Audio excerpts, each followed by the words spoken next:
promoting dialogue. It's midday in Dakar and 1 o'clock in Lagos. Good afternoon and many thanks for staying tuned to West Africa Democracy Radio, broadcasting on 94.9 FM and worldwide on wadr.org. Welcome to Newslink, and here are the top stories. Speaker of Ghana's parliament declares 4 seats vacant, shifting the dynamics in the country's previously hung parliament. Accordingly, I proceed to inform the House that by the notification of the polls, the following members of Parliament have by their actions vacated their seats in Parliament. A new World Bank report says 29 million Nigerians are living in abject poverty. And the extremely low revenue that has resulted from that has led to higher fiscal deficit, which was financed mainly by ways and means. Senegalese President Diomaye Faye begins a tour of areas in the country affected by flooding. An NGO's forum alarmed with the trend of abductions and killings of human rights defenders in Guinea, Burkina Faso. Please stay tuned for details of these stories and more. Here is a more edit with Newslink. Many thanks for joining our broadcast. Let's begin this afternoon in Ghana, where the Speaker of Parliament, Alban Bagbin, has officially declared 4 parliamentary seats vacant just 2 months ahead of the December elections. This decision shifts the dynamics in Ghana's previously hung parliament, where the governing New Patriotic Party (NPP) held a slight majority with the backing of independent MP Andrew Amako Asiama. The balance now tips towards the opposition National Democratic Congress (NDC). Following the ruling, the NDC will hold 136 seats, while the NPP will have 135. Previously, the NPP had 138 seats and the NDC had 137. WDL's Accra correspondent Nadi Detete reports. In delivering his ruling on Thursday, October 17, Speaker of Ghana's Parliament, Alban Bagbin, noted that Article 97(1)(g) of the 1992 Constitution was not intended solely for future parliaments. He argued that if that were the case, there would be no reason for the provision to exist, as the MPs involved would have completed their terms without facing consequences. The Speaker also addressed a previous incident in which the former Speaker of Parliament, Professor Mike Aaron-Okwe, expelled the Fomena MP after he decided to go independent, saying that the earlier decision was not binding on him or any future Speaker. Alban Bagbin further explained that once the notice of polls confirmed that the 4 MPs were running as independent, they had no legal grounds to remain in the current Parliament, prompting him to declare their seats vacant. I proceed to inform the House that by the notification of the polls, the following members of Parliament have by their actions vacated their seats in Parliament. NDC MP for Amenfi Central in the Western Region. 2. Honorable Andrew Amako Asiama, independent member for Fomena constituency in Ashanti Region. 3. Honorable Kojo Asante, MPP MP for Suhum in the Eastern Region. And finally, Honorable Cynthia Mamile Morrison, MPP MP for Agona West constituency in the Central Region. These MPs cannot be allowed by law and my good self to continue to pretend to be representing people that they don't believe in and they don't have any loyalty for in this House any longer. The MP for Ofutu, Alexander Afenyo-Markin, who until the Speaker delivered the ruling was the majority leader, has served notice his side will boycott Parliament until a suit he filed at the Supreme Court over the matter is heard. But former director of the Ghana School of Law, Ansar Sari, says the Apex Court cannot overturn the ruling of Parliament. The Speaker said, and he emphasized that since 1993, this has been their procedure. How does one challenge such a practice in the Supreme Court and hope to win? I mean, we are practicing separation of powers. Each arm of government is a domain in its own right. For WDR, Nadi Detete, Accra. Let's head to Liberia as the drama at the country's House of Representatives continues on Friday as Montserrado County District Representative 1, Rugi Bari, and District 5 Representative Priscilla Cooper have officially withdrawn their support from a petition aimed at removing the Speaker, Councillor J. Fonati Kofa. Their decision comes in the wake of serious allegations suggesting that some members of the House may have received financial incentives for their signatures on the resolution. Both lawmakers are among scores of female legislators who are allegedly involved in this scandal, as vividly shown by their signatures on the resolution. Among the 8 women serving in the House, 5 placed their names and signatures on the resolution to remove Speaker Kofa. WDR's Monrovia correspondent Grace Joshua has more. The House of Representatives was seen as a battleground as some lawmakers lacked the building, refusing the Deputy Speaker, Honorable Thomas Father, to preside in the absence of House Speaker Councillor J. Funanti Kofa. They accuse him of being the master planner of Speaker Kofa's impeachment. The resolution accused Speaker Kofa of significant conflict of interest due to his role as a consultant and attorney for various government agencies and private companies, including the Liberia Petroleum and Refinery Corporation, the Liberia Maritime Authority, and the National Oil Company of Liberia, NOCAL. The House's decision has sparked mixed reaction among citizens, with some expressing disappointment over the decision by the members of the House to remove House Speaker Kofa amidst escalating economic challenges and poor educational and healthcare system in the country. Obviously, he has to be impeached, but it depends on whether this is now a political stuff. Well, I don't really know the law, but I think I can't say for the law because I don't know what really happened. But if it's something that is bringing injustice to light for which he's being impeached, I think those that pushing the impeachment should be questioned. So what reason they put say they will impeach him? I want to know the reason first. So if they may say they will do the auditing, they may get full right to audit. When they may say they will audit, they will audit. And I think over be there. You put somebody that will be the same thing. The Speaker is currently out of the country on official duty with President Joseph Boakai and is expected to return to Liberia on Friday. It remains unclear whether he will seek legal action for his removal at the Supreme Court. For West Africa Democracy Radio, I'm Grace Joshua in Monrovia. Still with parliamentary issues in Nigeria, lawmakers are calling on President Bola Tinubu to reverse the hike in petrol per litre, saying it goes against extant laws. During debates on motions bordering on the state of the country's economy, the representatives reflected on the impact of various economic policies on the masses and called for urgent steps to hold the hardship. WDR's Usman Marin Abuja reports. The current fiscal year has about 2 months to finish. The lawmakers are therefore reviewing the medium-term expenditure framework. Representative Clement Jumbo was the first to raise some constitutional violations by the president. The time the National Assembly requires to exercise its functions as enshrined in Section 88, subsection 2B, is technically being taken away by the non-compliance of Section 11B of Fiscal Responsibility Act by the Executive. Representative Aliyu Madaki added to the debate by raising concerns on the hike in price of petrol per litre. Resolve to call on the federal government to reverse the recent farm price hike and take immediate steps to stabilize petrol and cooking gas prices. Here are some other contributions to the debate. The increases of food in this country, somebody who is earning 70,000 a month, his 70,000 cannot last him for 3 days in this country, in the same government. Our concern should be the welfare of Nigerians, which I believe is not only in my constituency that the masses or the poor or the people are suffering. I believe most of the constituencies, people are suffering because of this increase. Representative Patrick Umo, however, cautioned his colleagues on the image of the House. We cannot make a caricature of the Parliament by proliferating ad hoc committees to solve problems, whereas this same House has in its creation mandated a committee or an ad hoc committee to investigate issues or concerns in the petroleum industry. The lawmakers also interrogated the variations in petrol pricing across the country, questioning its agreement or otherwise with the Petroleum Industry Act. For Newslink on West Africa Democracy Radio, Usman Omar reporting from Abuja. Meanwhile, the World Bank has released the Nigeria Development Update report stating that over and 29 million Nigerians are currently trapped in poverty.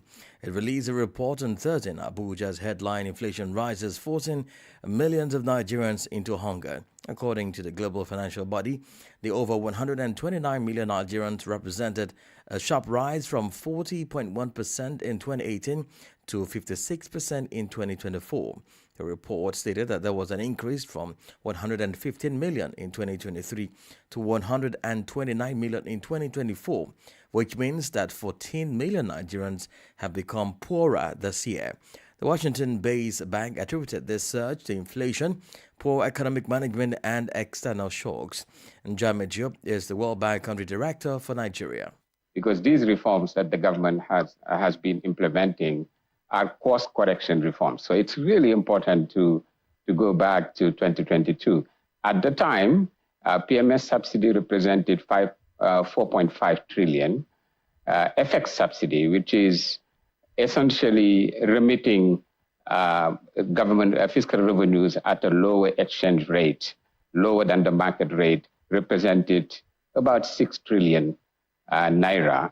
So the total revenue foregone by the government was about 10 trillion naira. That's about 5.2% of GDP.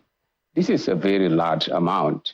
And the extremely low revenue that has resulted from that has led to higher fiscal deficit, which was financed mainly by ways and means.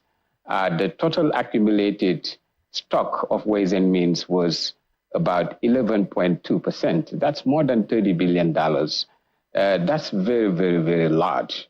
And this is deficit monetization. When the central bank finances fiscal deficit, and there is a disconnect between money supply growth and GDP growth, the result is inflation.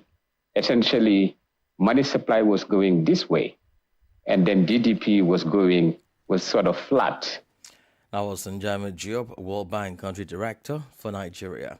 And back here in Senegal, President Bashir Diomaye Faye has left Dakar this morning for Kédougou, southeast of the country, as part of a 2-day series of visits to communities affected by flooding on the Senegal River. Heavy rains have caused the Senegal and Gambia rivers to overflow, flooding several localities. Meanwhile, Senegalese Prime Minister Ousmane Sonko earlier announced that the government will release 8 billion CFA francs to assist the flood victims. Achatiso has the details.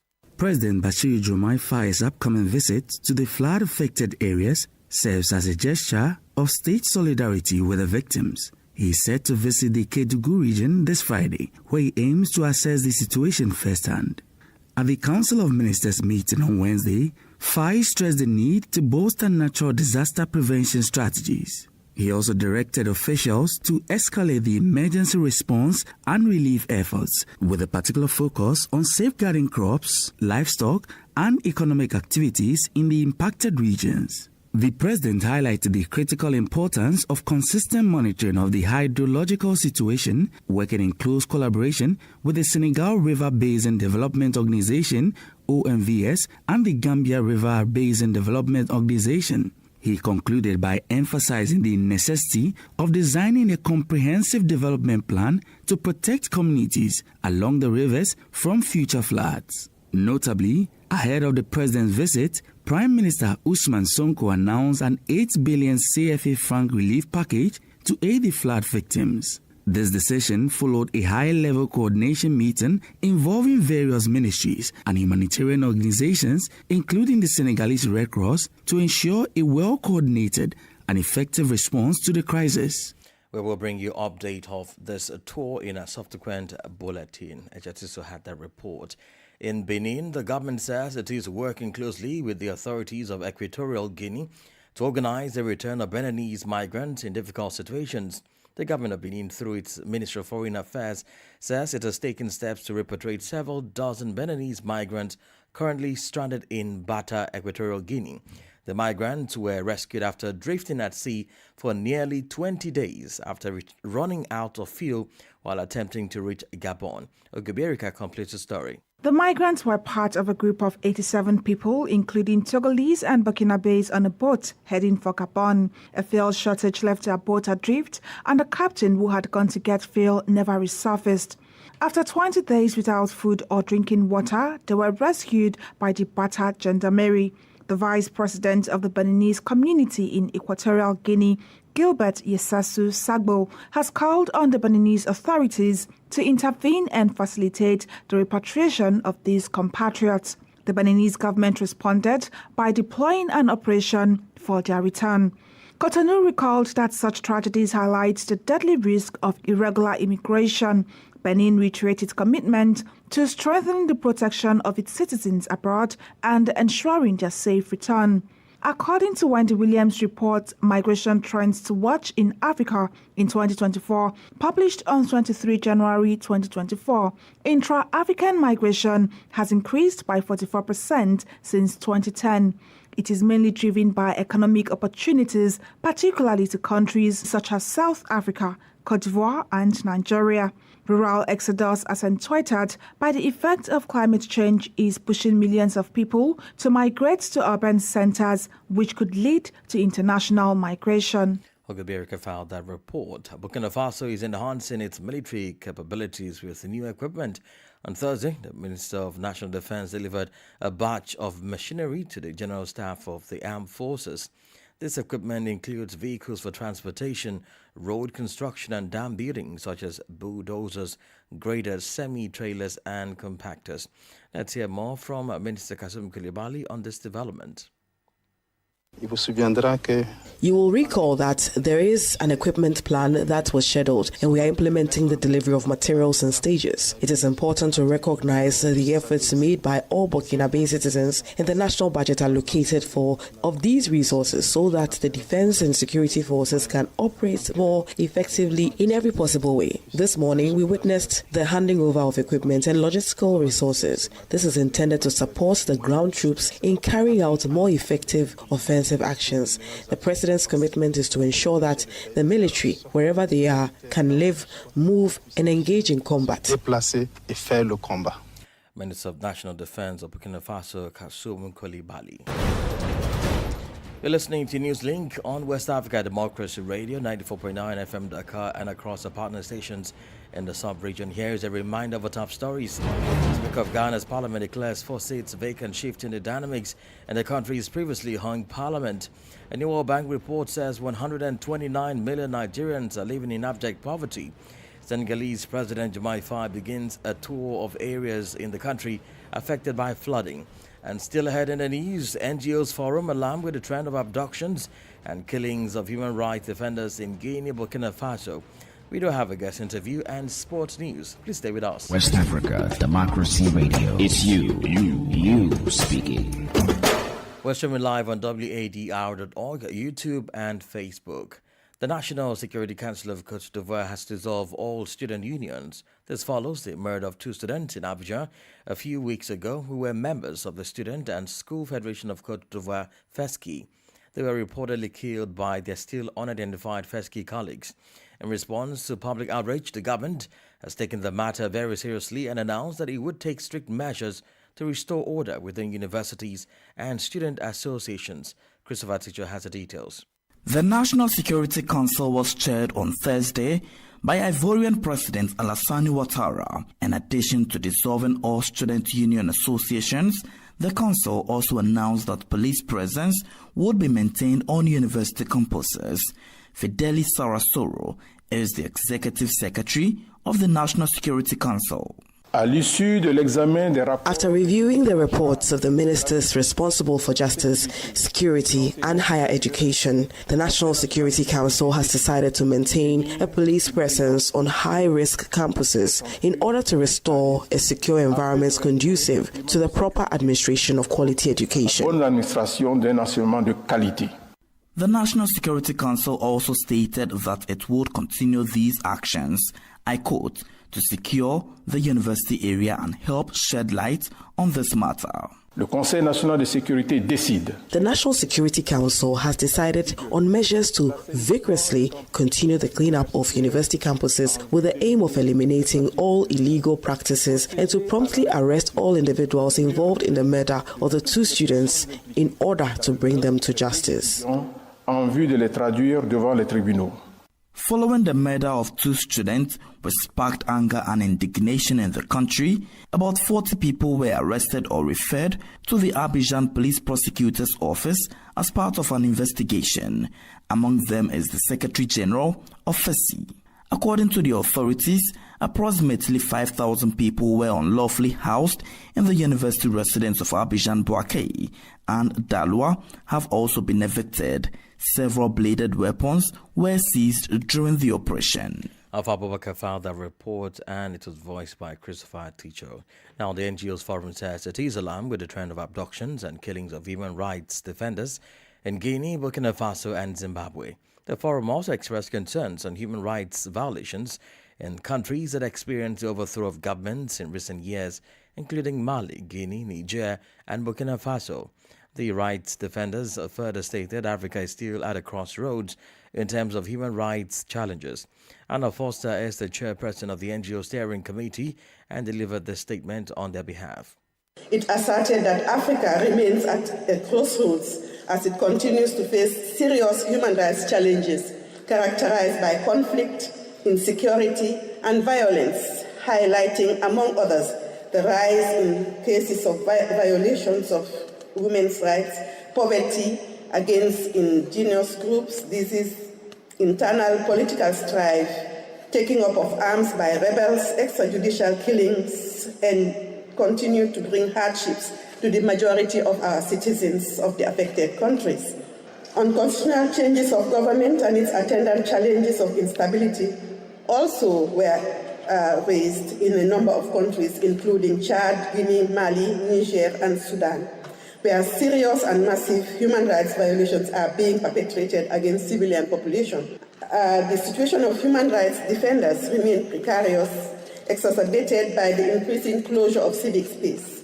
Freedom of association and peaceful assembly remains a daunting feat to achieve. That was Anna Foster, the chairperson of the NGO Steering Committee. Politics, analysis on major news, social matters, and all. This is A Guest. Well, the 81st Ordinary Session of the African Commission on Human and People's Rights commenced early on Thursday in Banjul, the Gambian capital. The meeting brought together representatives from member states, civil society organizations, and human rights advocates. The session aims to address pressing human rights issues across the continent with a focus on the promotion and protection of fundamental freedoms. Human rights advocacy groups Amnesty International, Human Rights Watch, Global Justice Center, and a host of others held a side event on the topic towards a crime against humanity treaty, an essential role for African state. In its interview, guest Alan Barry, a human rights advocate, speaks on the expected outcome. So the state of human rights is of great concern. We have certain countries and situations that we will be highlighting to the African Commission when we read out our oral statement in item 3 this afternoon or later tomorrow, depending on availability. But Sudan for us is one of the countries that we are most concerned with. The conflict that began in April 2023, the continued targeting of ethnic Masalit, which is an ethnic group that is found in Darfur. That's of great concern to us, and we will be encouraging the African Commission to really put itself in the ground. It's made a resolution to establish a joint fact-finding mission of commissioners, and we feel that it is important for these commissioners to go to the ground, to investigate the situation of human rights, and to come up with recommendations on how to address all the serious human rights violations going on there. The Sahel is also of great importance. I mean, we've seen a number of extrajudicial killings in Burkina Faso that are related to the counterterrorism operations. So both the government as well as the violent extremist groups are responsible for this. Mm-hmm. We certainly have an obligation to ensure that the government complies with its international law obligations to address these serious crimes. Southern Africa, as I mentioned in the side event, is also one of great concern. And in terms of the crime against humanity process, it was Solomon Derso, the commissioner at the African Commission, that said crimes against humanity do not have to happen in the context of a conflict, that they can happen outside the context of a conflict. And Southern Africa is a very good example for us, where we have repressive governments and regimes that are violating the rights of people. Some of these crimes tend towards what we would describe as crimes against humanity because of their widespread, their systematic nature, and because they are actually in pursuit of a state policy. Right. Let me narrow it down to the Sahelian countries. With regards to, of course, the topic you've had towards a crime against humanity, treaty, Ms. Tangari, what are some of the expected outcomes you would love to see, let's say, come the end of this ordinary session? Okay, sure. No, I think what we're looking to is to see that the African Commission comes up with resolutions in certain country situations as well as thematic issues. So one of the concerns that we'll be raising with the commissioners relates to Chagosians, who are a group of indigenous people in the islands of Chagos, just outside of Mauritius, between the UK and the United States. They have been holding about a number of islands in the Chagos archipelago, which they have had effective control over after forcibly evicting Chagosians from the islands in the late 1960s to the early 1970s. And we are saying that this is an ongoing crime against humanity, which the UK government and the US government would need to take responsibility for. In as much as the UK and Mauritius have reached an agreement towards a treaty that's going to try and help the Chagosians to get back to their islands, what we are calling for is that the treaty negotiation process, which will start, must look into issues related to reparations, must look into issues of return to all the islands, including one called Diego Garcia, where the US currently has a military base and which Chagosians are not allowed to get back into. So we're hoping to engage with a working group on indigenous persons in Africa here at the African Commission to have a resolution specifically on that. That was Alan Barra, human rights advocate. And here is Sport News with Sankule Janko. Hello out there, a warm welcome and thank you for joining us. Togo and Niger began their under-20 AFCON qualifying campaigns with an electrifying 2-2 draw in their WAFU B opener at the Stade Keo in Lomé on Thursday. The young Sparrows of Togo had to come from behind twice to secure a vital point in front of their home fans on a night of intense end-to-end football. The match ended 2-2 with both sides ruining their missed opportunities, particularly in the first half, where both sides could have taken control. Meanwhile, in the other Group A fixture, Benin and Ghana also played out an exciting 2-2 draw. Ghana took the lead in the first half before Benin equalized. Benin, meanwhile, took the lead in the second half before Ghana come from behind to salvage a point. After the first round of matches, all teams in Group A are leveled with 1 point each, setting up a competitive and unpredictable race for qualification in the WAFU B qualifier for the 2025 Under-20 AFCON. Elsewhere, the Confederation of African Football CAF has announced that the official draw for the final tournament of CAF Women's Champions League Draw Morocco 2024 will take place at the Complex Mohammed VI in Sal, Morocco, today, Friday, 18 October 2024. That's it for sports. It's back to you. And we've come to the end of this edition of Newslink from West Africa Democracy Radio, broadcasting from Dakar, Senegal. Thank you for listening, and many thanks to Mustafa Sak and Maudo Ju for the technical support. Connect with us on all of our social media platforms, X, formerly Twitter, Instagram, at WADR News. I am Imo Edet. Good afternoon. And many thanks to you for listening to Newslink via